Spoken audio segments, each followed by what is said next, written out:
Good morning again, church. Can't tell you how much I was looking forward to being together today.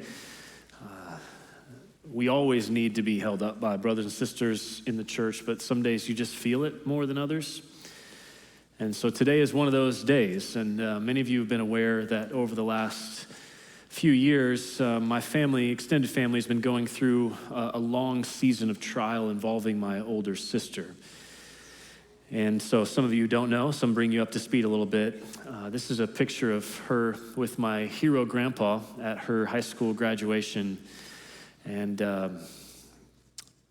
15 years ago, after having her second child, my sister had a stroke that no one could explain. And so it affected her movement a little bit on one side, but mostly her personality changed. And so it wasn't terribly bad. But then 6 years ago, it was another stroke, much bigger this time, and one that changed the course of life for her and for her family and for our extended family. It was actually on a Sunday morning, and 6 years ago I preached, and then we left and went to the hospital in Tulsa to see her. And so she spent months in the hospital, extended specialty care for a long time. She never really gained her ability to speak back, and demanded 24/7 care, more or less, and then just, in and out of the hospital repeatedly over the last 6 years. And so a couple times we thought this was the end, and then she'd come back strong, and just a few months ago, though, it finally became clear that her body was shutting down. And till just a couple days ago, Friday evening, she died peacefully, bringing to an end that long journey of suffering. And so many of you have prayed for her and for our family over the last 6 years, and just wanted to say I can't tell you how much that's meant to us. Really say thank you for you who've journeyed that with us. It's been a long journey, but incredibly encouraging to watch the body be the body. It's hard, a very public position, of course, and so it's hard to suffer privately when you can't hide some things. And so to watch church become deeper church together has been neat. So thank you for that. But it has required a lot from her husband, from my mom, from her kids, a lot of other people. Like, just to watch so many people really dive in and care for her and support us and them along the way. It's been neat to watch that. But especially I wanted to highlight two people in this journey that I've been really thankful for. My brother-in-law, her husband. You know, if you know anything about strokes and traumatic brain injuries, sometimes the spouse doesn't stick around. It's hard. It's really hard. And so my brother-in-law has stayed steady, and I'm thankful for that, to care for my sister well. And then my mom. I've talked about my mom a lot because she's an incredible warrior for the Lord and for me and our family. And she has walked this journey with such joy, not through no tears and pain and sorrow, but she has walked this road with a measure of hope and joy. And so this week, if you'd keep us in your prayers, Thursday's the funeral. So I say all that because it's really funny how God works. If you were here 6 years ago, on that morning, our stroke happened, I preached and we left. But we just happened to be that summer, it was nearly 6 years ago, like 2 weeks ago. That summer was when we started this decades-long journey through the Psalms. If you remember, we started it way back then. Psalm 2 was that morning. But then that week, we didn't know, was she gonna make it, all this process. The next Sunday was Psalm 3, just going through an order, right? Psalm 3 is the first psalm of lament. And God just set it up for us. Like, here, we're gonna lament together. I was grieving, we were grieving, you were grieving with us. And so God just set that up. And I shouldn't be surprised,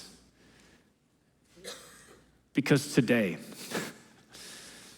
Like, we're walking through Romans 12. Months ago, we set up what we're going to preach in order and these kind of things.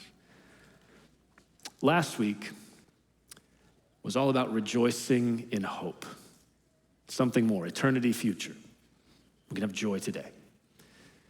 Well, today, we're talking about patience in the middle of tribulation.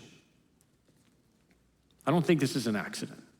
The Lord, in his funny sovereignty, worked all this out for us today to talk about how we can endure difficulties, how we can wait well through the trials of life. I shouldn't be surprised, but here we are.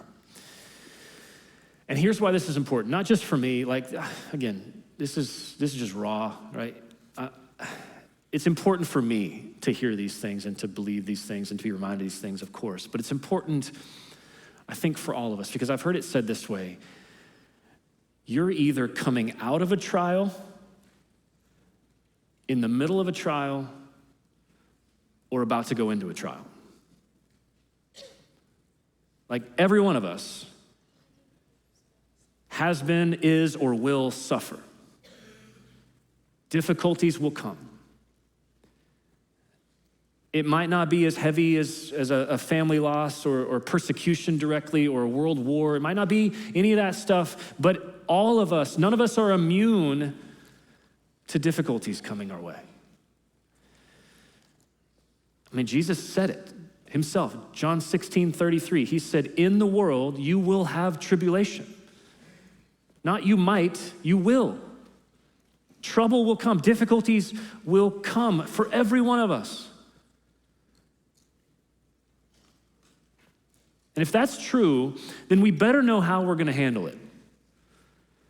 We better know what we're gonna do to be able to endure underneath the trial that's coming. That we can do that with joy and with hope and with faithfulness when it happens. We better know how to handle that. We have to pre-decide how we can handle that. Build up the faith we need, almost like vitamins today, so that when the things come later, we can handle it. How we can be patient in the middle. That's the question, because here's the other option. Like, we can pursue that, or the other option is that we could crumble when the hard things come.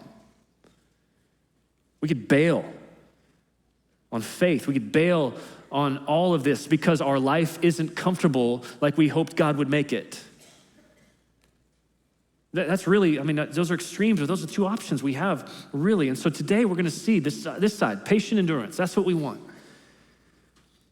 And how that patient endurance reveals true faith, actually reveals it to us and to the world, but also it is actually how God sanctifies us. How he reveals his glory to the world is by changing us in the middle of the journey through trials.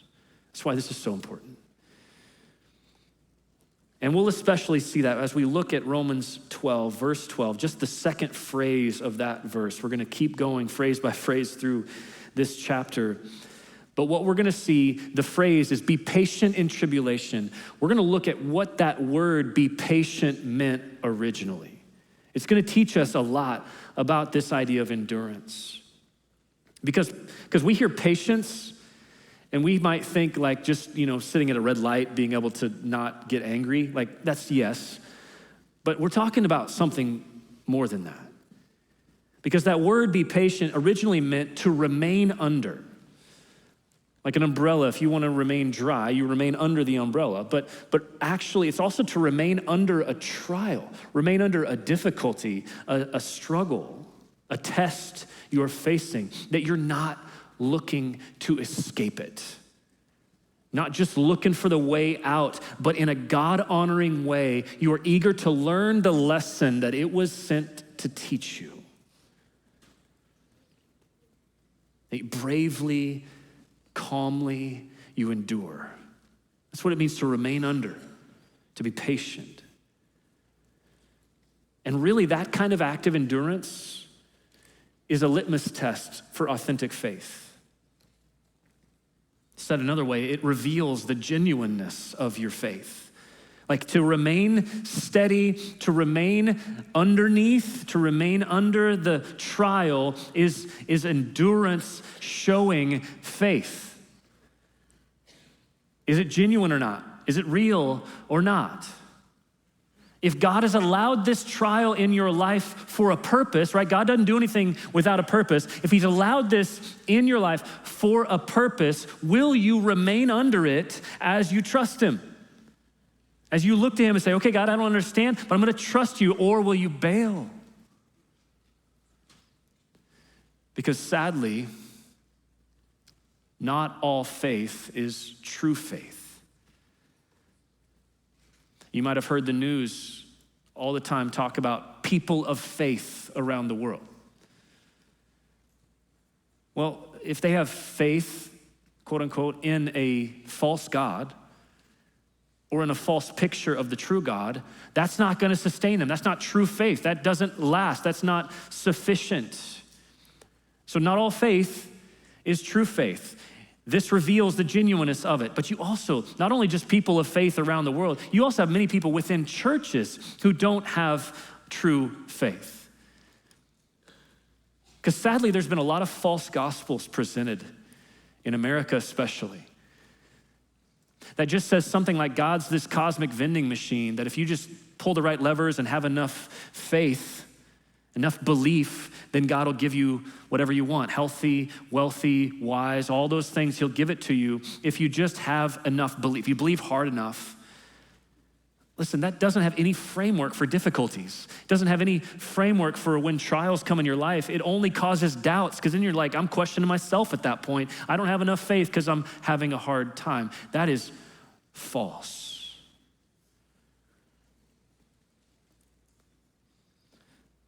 Or maybe you have people sitting in churches all around our country especially who, because it's easy to be a Christian in America, that's why they believe. When you got places around the world where it's really hard, it's costly to believe in Jesus, to follow him, to say you're a Christian, they have to be all in. We don't have that here. And that breeds this churchianity kind of feeling that isn't true faith. Because here's the reality, true faith endures. True faith endures. Now, I'm not saying you can't ask questions. I'm not saying it won't feel really dry or dark like it does right now for us as a family, or it might not hurt a little bit and might have to question some things, but patient endurance through it all, it reveals a couple things. When you're patiently enduring trial, it shows that your faith is rooted in something much greater than circumstances. Right? We talked about that last week with this joy and hope, that you have a hope in something that's not just all of this working out right, everything's gonna be like I want it to be. No, my hope is in eternity. My hope is in a risen Savior, a resurrected, ascended Savior. My hope is in a return of God to bring his kingdom on earth as it is in heaven. That's my hope. That's where we can patiently endure. It shows our hope's not here. This is not good. This is painful. This is hard. My hope's not here. Patient endurance reveals that. It also reveals that you believe God's promises more than you see your present pain in how it affects you. Like you're able to say, whatever hardship I'm experiencing, it won't win. It might win in this temporary life, but it won't win when Jesus returns. It won't win on the other side of death. Pain doesn't win. Death doesn't win. Jesus wins. He already has and he will. Whatever hardship doesn't have the final say. That's what patient endurance shows the world. It also reveals your treasures in heaven, not here. Like if you're really focused, if I'm really focused on just making sure everything orders out and works out here, my treasure's here, which means my heart is here, Jesus says. No, we want our treasure to be in heaven, where our heart then is in heaven. It's with him. It's something that can't be touched by circumstances or world wars or cancer in this world. It's beyond. Our treasures in heaven, if we're patiently enduring whatever comes our way today, we have a treasure in heaven, not here. And finally, it reveals that Christ is more precious to you than any easy life would be. I love how the Apostle Paul wrote it, Philippians 1:20 and 21. May Christ be honored in my body, whether by life or by death. For to me, to live is Christ, and to die is gain. Like his whole goal. I just want Christ to be honored. I don't care what happens to me, whether I live or die, whatever comes my way, Christ be honored. Jesus over everything. That's what he was about. Do whatever you want to me, as long as Christ is honored. Is that our perspective? Again, patience in tribulation is one of the major tests of genuine faith. I mean, Jesus said it multiple times. There's one example, Mark 13:13. The one who endures to the end will be saved. Like the one who remains under everything God allows, doesn't bail, just says, okay, God, I'm in. I don't know what this is. I don't like this, but I'm in.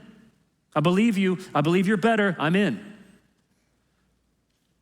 I mean, just think of Job, the Old Testament example of Job. That God allowed Satan to test Job in massive ways.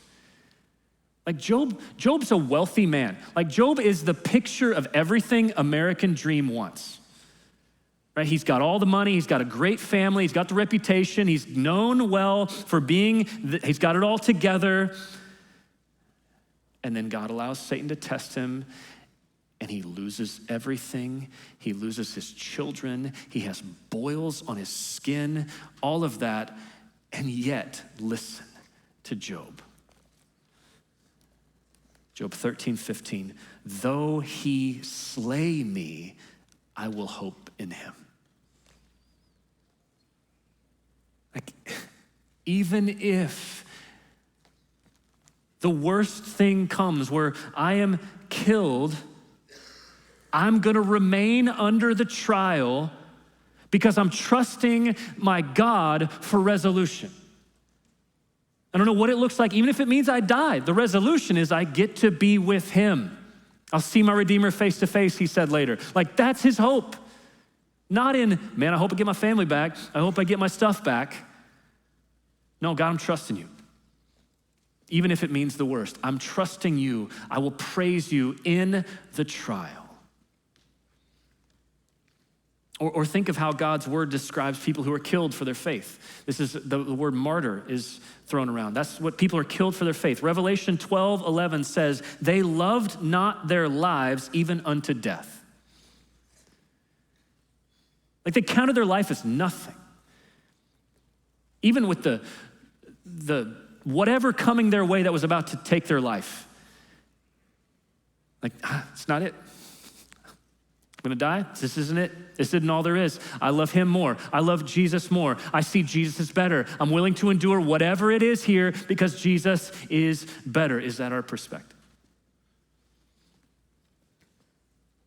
And so think about what kind of trials and tribulations are you facing right now?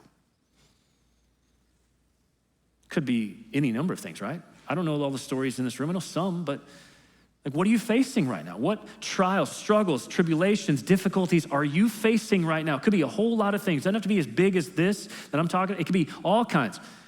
What are you facing? When you think about your response to those difficulties, though, what is that teaching you about the depth of your faith? How are you responding to those trials? Are you remaining under it with joy?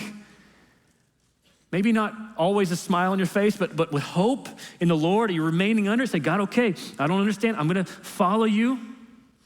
Or are you complaining? Are you wanting to bail? Are you doubting God's goodness? What's your response show about the depth of your faith? I once heard somebody say it this way: I never understood that Christ was all I needed until Christ was all I had left. Everything else is gone. Everything is stripped away. All you have is Christ. That's when you learn he's all I needed anyway. Take all this others, take the rest of it all. I don't need anything but him. He is sufficient, and so lean into him. But listen, I get it. I'm not standing up here saying I got all this figured out. I'm in process with you, and it can be difficult to endure sufferings, to endure tribulations patiently, especially when you have trouble seeing the purpose day to day. Right? We asked that question a lot over the last 6 years. Like, what are you doing, God? Why? Why? That question, why, comes up a lot, doesn't it? Well, I wrote this down because I needed to remember this, and I'm assuming you need to remember this too.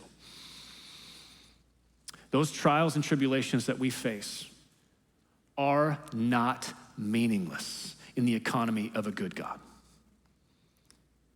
They're not just happenings, they're not just stuff, they're not just hardship. They are with a purpose. And so listen, the main hardship is God's workshop for spiritual formation in our lives. It's one of the main ways that God uses to refine us into the image of Christ. And when we patiently endure, we take this up, we remain under it, we patiently endure, and we're walking through it. That's how God is accomplishing that refining work in our hearts, in our lives. That's what he's doing. It's how he's doing it. Like, they're his tools. This is his workshop. Trials are God's purposeful tools to conform us into the image of Christ. They're not meaningless. It's the primary way that he is realigning us, right? He's realigning us back to the perfect vertical of Jesus. His trials, his sufferings, that is the primary way he does that. Because think about how he does it. Think about what he does through trials in our lives. He uses tribulations to make us more humble. Again, it's hard for me to suffer privately. You've seen this over the last few years, right? The vertigo thing. When I had vertigo for months, God was using that to humble me. My knee, 1.5 years, still not right. Like, what's going on there? I don't know. But you know what God was teaching me? He's saying, hey, stop trusting yourself, brother. Stop trusting your body being right. Like, it's not about that. It's about me, my strength. In fact, this is what Paul says, 2 Corinthians chapter 12. Listen to how he says it. So to keep me from becoming conceited because of the surpassing greatness of the revelations, a thorn was given me in the flesh, a messenger of Satan to harass me, to keep me from becoming conceited. To humble me, he says. Now notice, it's not wrong to pray for that thorn to be removed. 3 times I pleaded with the Lord about this, that it should leave me. It's not sinful to plead with the Lord to remove pain. It's okay. But watch the response. But he said to me, my grace is sufficient for you, for my power is made perfect in weakness. Therefore, Paul says, I will boast all the more gladly of my weaknesses, so that the power of Christ may rest upon me. He has to humble us so that his power can show off more through our weakness. Why do we stand up here and think, why do you stand up in life and think like, man, I gotta put it all together. I gotta make sure everybody else thinks I have it all together. No, his power is made perfect through our weakness. Trials humble us so that he is shown to be more and more powerful. Trials conform us in our character. This is how Romans 5:3-5 says it. Not only that, but we rejoice in our sufferings, knowing that suffering produces endurance. Endurance produces character, and character produces hope. And hope does not put us to shame, because God's love has been poured into our hearts through the Holy Spirit who has been given to us. He's making us more like Jesus through suffering, which then leads to patient endurance, which leads to character. Characters like Jesus, leading to our hope being in something more than this world.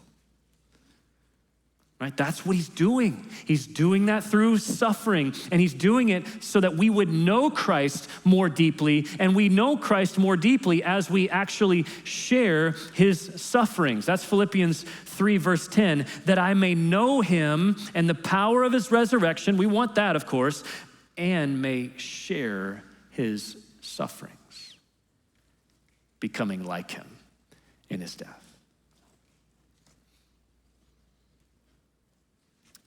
So you see God's good purpose in trials.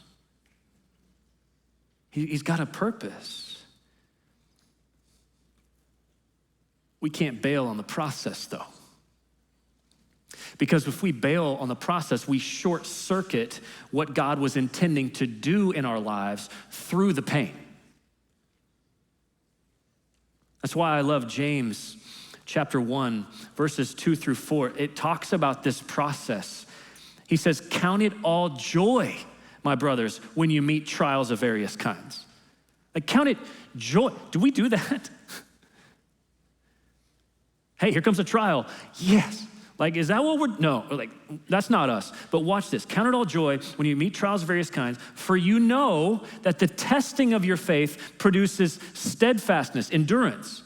And let steadfastness have its full effect, that you may be perfect and complete, lacking in nothing. Sounds like remaining under the trial, right? Like Romans 12 says, remain under it. Let it have its full effect. In other words, don't bail. Let it work. Let it do what it's going to do. Why? Because you want what God is intending for you to have, that you would be full, complete, lacking nothing in your spiritual life. How do you get to that point? You got to walk the journey. You got to walk the process. You can't, like Mario Kart, shortcuts across the river to get to the, my kids were beating me by like 30 seconds, and I don't know how, they shortcut everything, okay. But this is what we can't do in life. We can't shortcut the work God is doing in your life, because then you're gonna miss what God is teaching you through it. And I know that can hurt. It can hurt real bad. That's why I love Hebrews, the way Hebrews 12, verse 11 says it.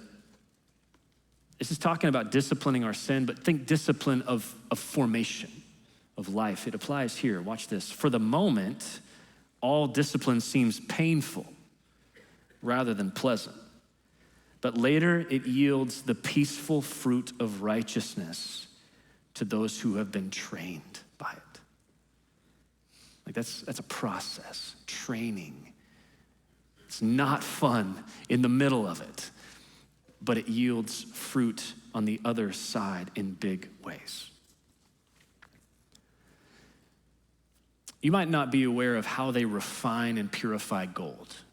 I didn't. So I had to look it up. There's a process called the Miller process. Because gold doesn't come out of the ground pure. It has impurities in it. And so what they do is they put that crude gold in a container, and then they heat it and they melt it down, and then they treat that with chloride, because the chloride mixes with the zinc and the copper and the iron that's all in that crude ore, and those things link to the chloride, and what that does is it leaches out of the gold as dross. And so as it's heated up, that stuff rises to the surface and they scrape it off, and what is left behind?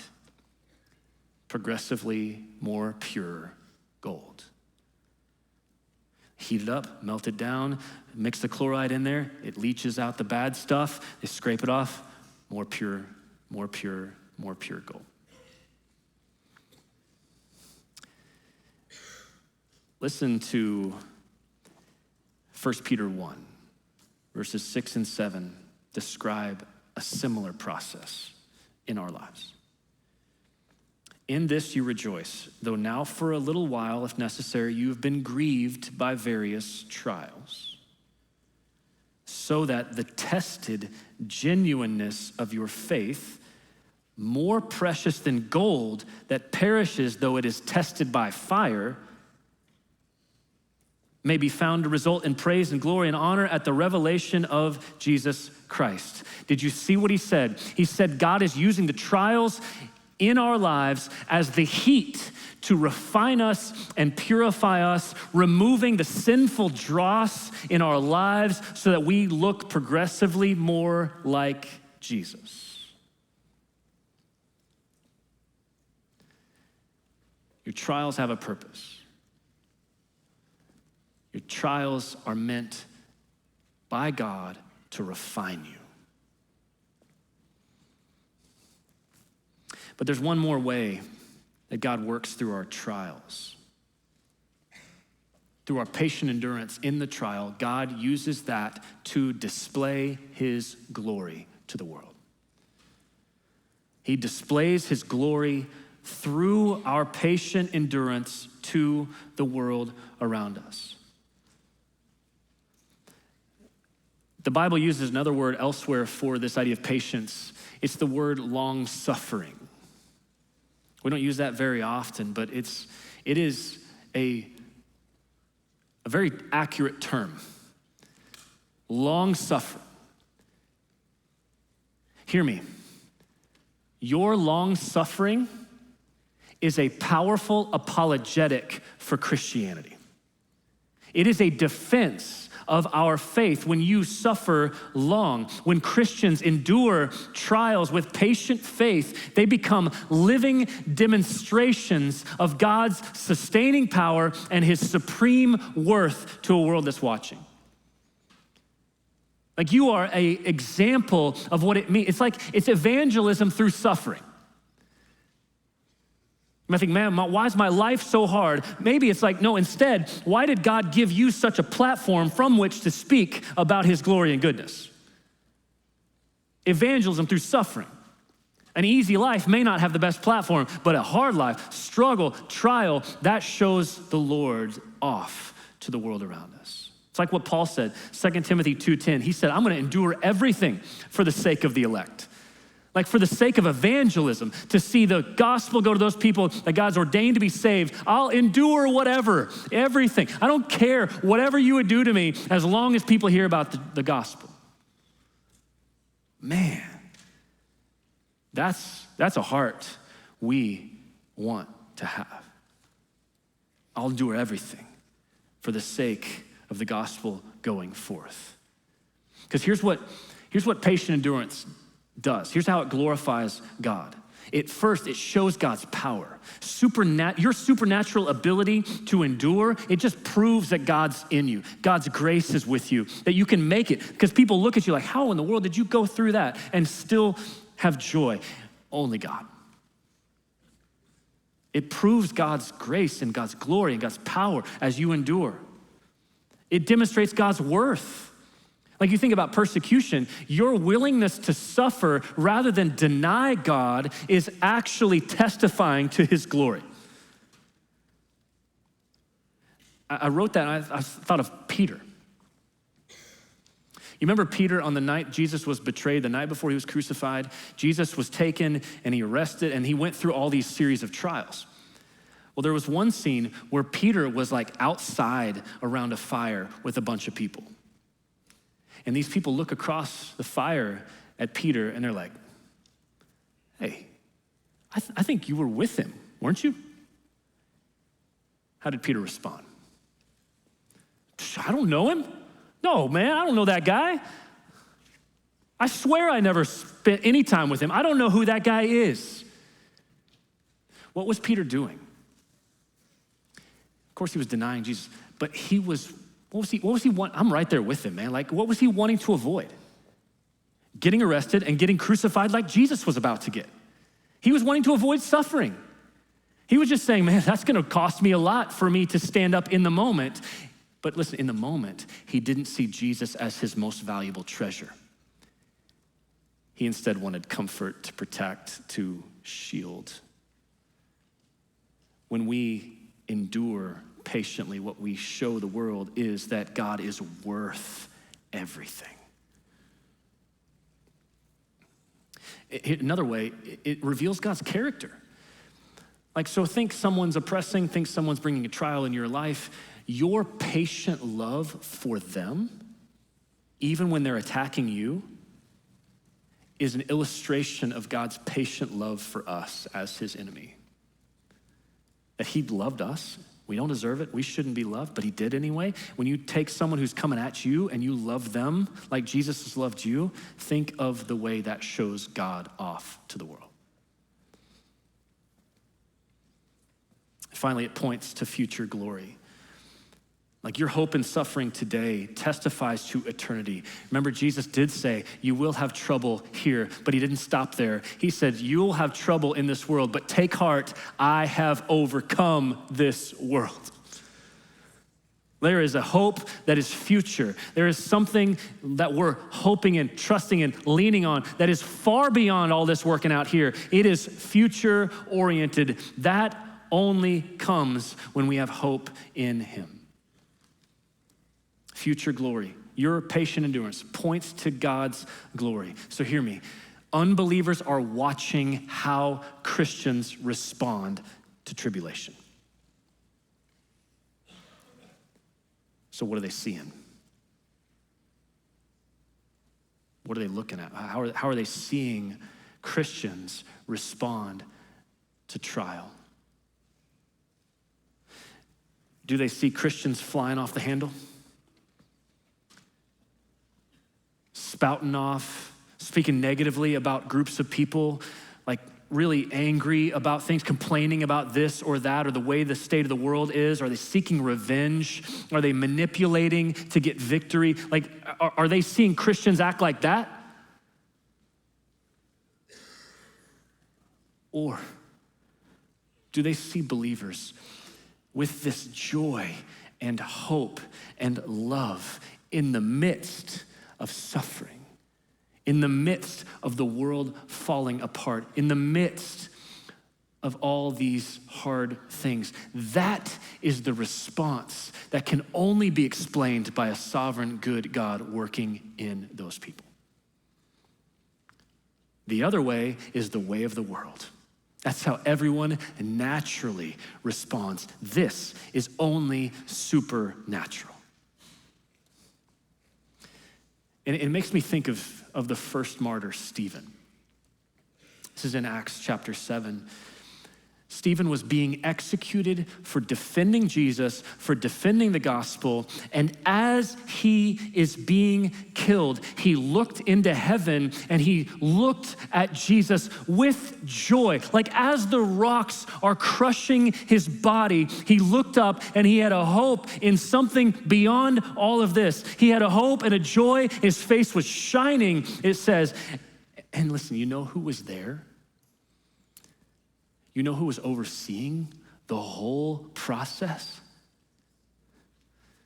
A young man named Saul, who just a few verses later was met by the ascended Jesus. He changed his whole heart and he made him into the greatest missionary we've ever known, named Paul. And Paul later records how he looked back at Stephen's life as a formative moment in his journey. So don't miss this. Your patient endurance in tribulation is not just about you.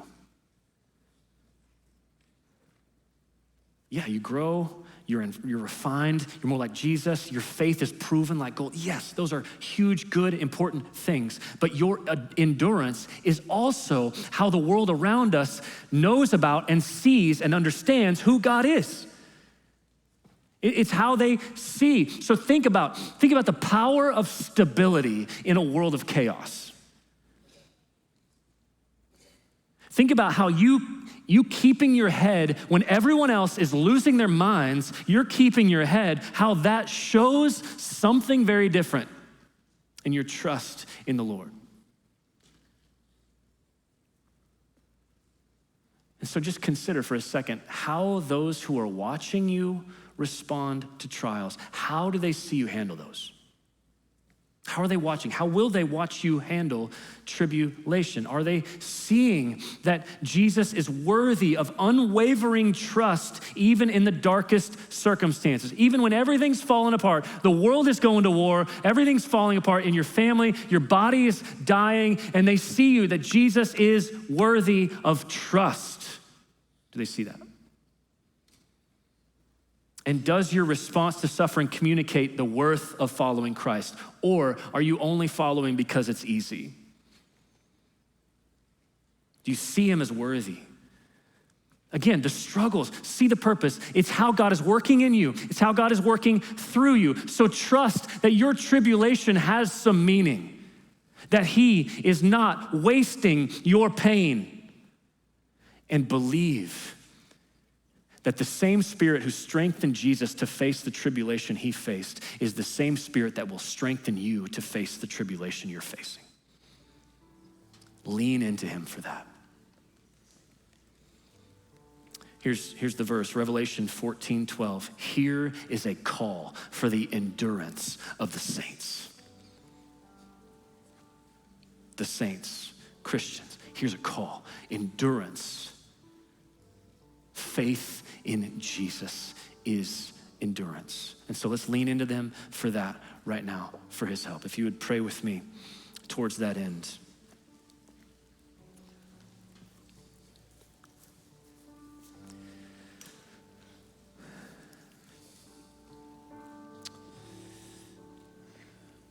I don't know the stories in the room right now. I know some, but I don't know what you walked in here with or what you're facing at home, at work, at your bank account, physically, I don't know.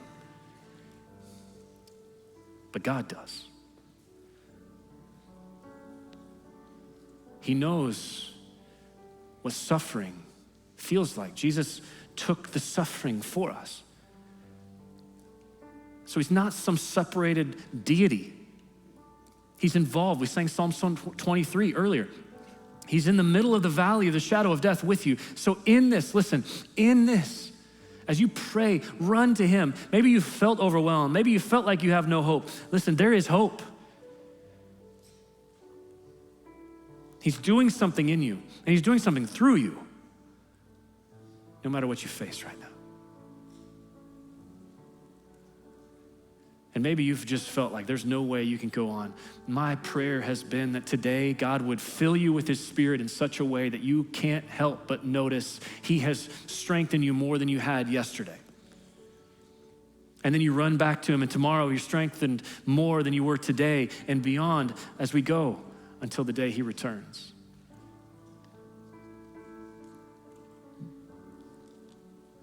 And maybe you just need to acknowledge your weakness right now. Like 2 Corinthians 12, acknowledge that you're weak. But that's what he wants. His strength is made perfect in that weakness. His power is shown through our weakness. And so just run to him. Take off the veneer, the facade, the mask of having it all together and just say, Jesus, I need you. You are my hope. Not this world, not the things working out as it should, not that everything is comfortable. That's not my hope. That's so fickle. God, you're my hope. And just believe that. Tell yourself, remind yourself, look to his word, look to the gospel, look to the life, death, and resurrection of Jesus as proof. Look to him. He's our living hope, because it didn't just stop with the death of Jesus on the cross for our sins. It continued with the resurrection of Jesus to defeat sin and death, the ascension of Jesus to set up a future hope for us, and a soon coming return for us to be home with him forever. That is our living hope, which means you can live today with hope, with joy, with anticipation of what he's gonna do through the hard season you're in. Do you see it like that? If not, just run to him. Ask him for faith to believe it. We need that. Because here's what James 1:12 says, blessed is the man who remains steadfast under trial. For when he has stood the test, he'll receive the crown of life, which God has promised to those who love him. That's what's coming for you. Believer, that's coming for you. Steadfastly remain in faith. Because here's 1 Peter 5:10. After you've suffered a little while, maybe some of you feel like that's a long while. After you've suffered a little while, the God of all grace, who has called you to his eternal glory in Christ, himself will restore, confirm, strengthen, and establish you. Land there. Stay on that rock of him doing the work, of him confirming, strengthening, establishing you, and restoring the joy of his salvation in you. Run to him for that today. And sing this truth of living hope together.